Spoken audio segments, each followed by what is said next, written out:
Hello, 10-minute book talkers. Katherine Reay here with you, with Marie Bostwick and Rachel Linden. As usual, we have another great author to share with you. In her book, Same Time Next Summer, this is Annabel Monaghan, released yesterday. And we are so happy to talk about it during launch week because it's really exciting, very fun book. But before I let her talk to you about it, Annabel, I got to give a shout out to Nora Goes Off Script.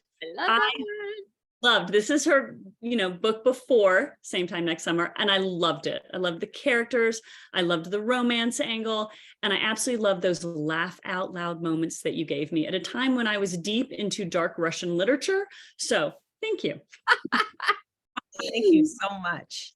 So tell us a little bit. I've actually got your book on Audible, so I've got a huge drive coming up, so I've got it on Audible. Tell us what it's about. So I'm so happy to be here. Same Time Next Summer is about Sam Holloway, who's 30 years old, and she is bringing her fiance home to her parents' beach house to look at a wedding venue. And when she gets there, she finds that the one true love of her life is right there next door where she left him many, many summers ago. And it sort of goes back and forth about what happened between them, what happened between their families. But the biggest thing that it's really about is what happens to us when we suffer heartbreak and we need to go out into the world with our broken hearts. And what do we do to shore ourselves up and sort of steel ourselves against the world? And more importantly than that, what happens when we go home? And why is it that going home always kind of cracks all of the defenses that we've worked so hard to build? I don't know about you guys. Oh, so true. It does. It's, you go home and all of a sudden you're a 2-year-old. So that's really what the book's about. So true. Oh, I love it. Summer, first loves. Yes. So, and which is exactly what, we've all had a first love. My first love was Todd Carroll. In the third grade, I get out. No, Todd, he gets around, right? Even in the third grade, I made him a ring out of construction paper, and my advances were rebuffed. It was my first broken heart, so I got over him though. But this book talks very much about first loves, which I think is something everybody can, really relate to. So, was there a particular first love or something that especially inspired you to write this story? Yes, but not of my own. I had every one of my loves as my first love. I like falling in love. I've been in love with everybody. But what really inspired this story is when I was a kid and also an adult, I loved the Philadelphia Story. It was a favorite movie. And in particular, the remake High Society later with all the music. And I have that story so deep in my head. And I think when I was a kid, I thought it was fun because it was a bunch of adults behaving badly. But as I got older, I really thought about what it was like for Katharine Hepburn to have her husband break her heart. He smacks her at the beginning of the movie. And come back as if she's just this totally reinvented person and run into him again and have to really reconcile with him, but herself and her whole family. So this is sort of my version of that story. It got way far away from Philadelphia Story, but it was just that idea about coming home. And then her love interest, Wyatt, plays the guitar. He's a rock star now. And that was all sort of inspired by Bing Crosby in High Society. I loved the music in that movie. So that's kind of where it came from. That's so cool. I love that. Oh my gosh. Well, Annabelle, your books are like being in a candy store for me. It hits all the points that I love and delightful.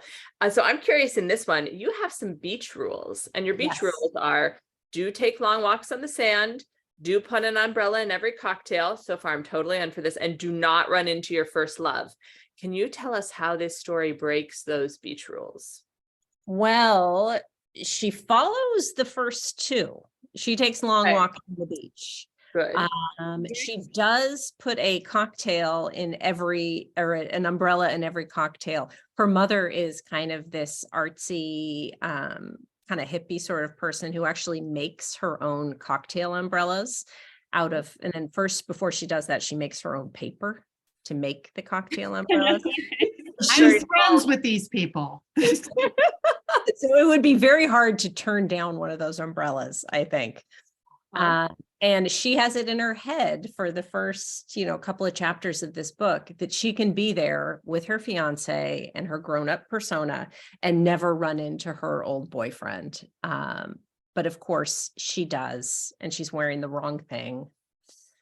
Because we're always wearing the wrong thing when that happens. Always.